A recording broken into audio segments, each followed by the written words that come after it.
ভাইজান টাকা দিবেন না? টাকা কিসের টাকা? কেন আপনি না এইমাত্র ইফতারি নিলেন, তাহলে আমার টাকাটা দিবেন না? এই তুই আমার কাছে ইফতারির টাকা চাইতাছস? তুই চিনোস আমারে? আমি কে? এই ইফতারি লয়ে যান, ইফতারি এমেন। ও ভাই এদিকে আন, ইফতারি লয়ে যান, গরম গরম ইফতারি। হয় একটা কাজ করতো, 5টা পেঁয়াজু, 5টা বেগুনি, 5টা আলুর চপ আর 20 টাকার ছোলা দে, আর 2টা অ্যাপেল দে, 2টা কমলা দে। তাড়াতাড়ি কর। আচ্ছা ভাইজান ঠিক আছে, এখনই দিতেছি।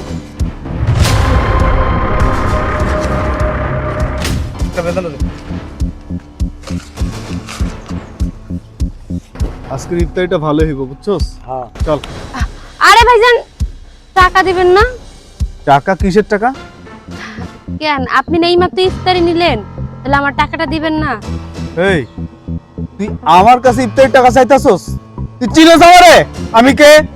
তুই আমার কাছে ইফতারির টাকা চাইতাছস? ওই তুই কার কাছে টাকা চাইতেছস? তুই চিনোস না? এটা কাউন্সিলরের পোলা, আমগো বড় ভাই। এরপর আর কোনোদিন টাকা চাবি না। ভাই চলেন তো। চল। চলেন। দেখছস মা, কাউন্সিলরের পোলা দেখা আমাকে ইফতারি কিনা নিল, অথচ টাকা দিল না। আল্লাহ ওকে বিচার করবো মা। বাবা ছোট্ট একটু দোকান, এর ভিতরে আর কতই বা মাল জিনিস আছে। সে তো 200 টাকার মালে নিয়ে গেল, এতে তার লাভ হইব কত হইব? আজকে নয় 200-300 টাকায় লাভ হইতো, এত নিয়েই গেল।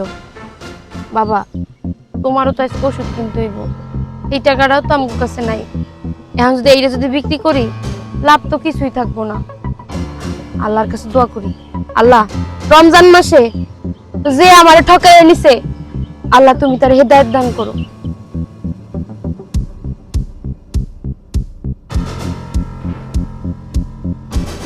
দাঁড়াও বাবা, বাবা আমি এখান থেকে সব দেখেছি। তুমি এই গরিব লোকটার কাছ থেকে ইফতার নিছো, সামান্য কয় টাকার ইফতার? ওরা তো গরিব মানুষ, এই ইফতারটা বিক্রি করে যা পায় তা দিয়ে চলে। দেখো বাবা, আজ তোমার ক্ষমতা আছে তাই ক্ষমতা দেখাচ্ছ, আর ওদের ক্ষমতা নাই দেখে নীরবে নিবৃত্তে কিভাবে সহ্য করে যাচ্ছে। মনে করো আজকে তুমি যদি ওদের জায়গায় গরিব থাকতা, আর তোমার সাথে এরকম যদি কেউ করতো, মানে মুখের খাবার যদি খেলে নিয়ে যেত, তোমার কেমন লাগতো? দেখো বাবা, মানুষ তো চিরকাল বেঁচে থাকে না, আজকে মরলে কালকে দুদিন। তুমি জানো আজকে তুমি যদি মারা যাও, ওরাই তোমার জানাজা করাবে, আর তুমি যখন মারা যাবে সবাই চিচি করবে, বলবে ছেলেটা ভালো ছিল না। তাই আমি বলি কি বাবা, সামান্য কিছু টাকা তুমি দিয়ে দাও, দেখবে ওরাও খুশি হবে, আল্লাহও খুশি হবে। হুজুর আপনি ঠিক বলেছেন, আসলে আপনার মতো করে আমাদের কেউ কখনো বোঝায়নি তো, এই জন্য আমরাও না কখনো বুঝতে পারিনি যে কোনটা সত্য আর কোনটা মিথ্যা। আমরা সবাই সবসময় মিথ্যাটাকে সত্য মনে করি, সত্যটাকে মিথ্যা মনে করি। আসলে আমরা ভুল করে ফেলেছি, আজকের পর থেকে আমরা আর কখনো এমন কাজ করব না। আর আপনার কথা মতো আমরা ওদের টাকাটা দিয়ে দেব। আমরা আমাদের ভুল আজকে বুঝতে পেরেছি। আপনি ঠিকই বলেছেন, আসলে আমরা সবাই মানুষ, আমাদের সবাইকে মরে যেতে হবে, তাই গরিব মানুষগুলোই আমাদের মৃত্যুর সময় আমাদের পাশে এসে দাঁড়াবে। চলুন হুজুর, আমরা টাকাটা দিয়ে দিচ্ছি। চল চলো।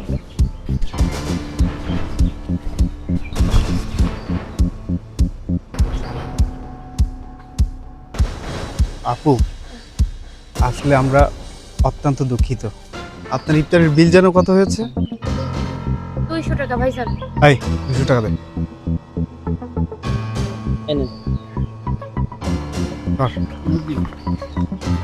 বুঝতে পারেনি, মনে কিছু নেন। হ্যাঁ, আপনারা এই টাকাটা দিয়ে যে কি উপকার করলেন, এই উপকারের শোধ কোনোদিনও করতে পারবো না।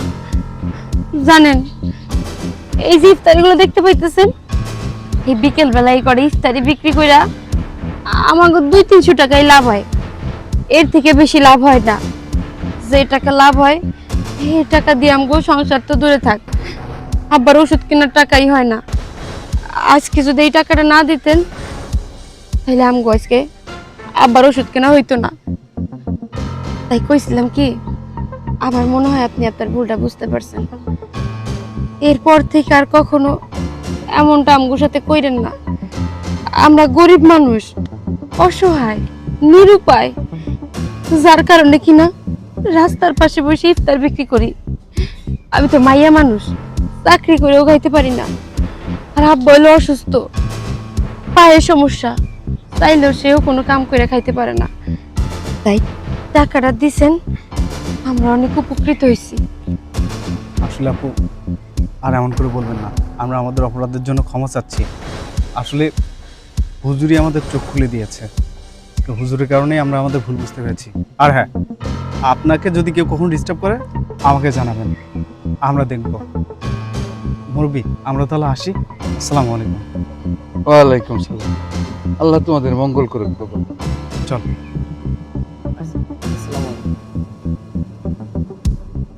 ভাইজান আমি তাহলে নামাজে যাই, আপনি বেচা কিনা শেষ করে নামাজ আইসেন কিন্তু। হ্যাঁ, ঠিক আছে, সালাম আলাইকুম। গোছায় গাছায় আসতেছি।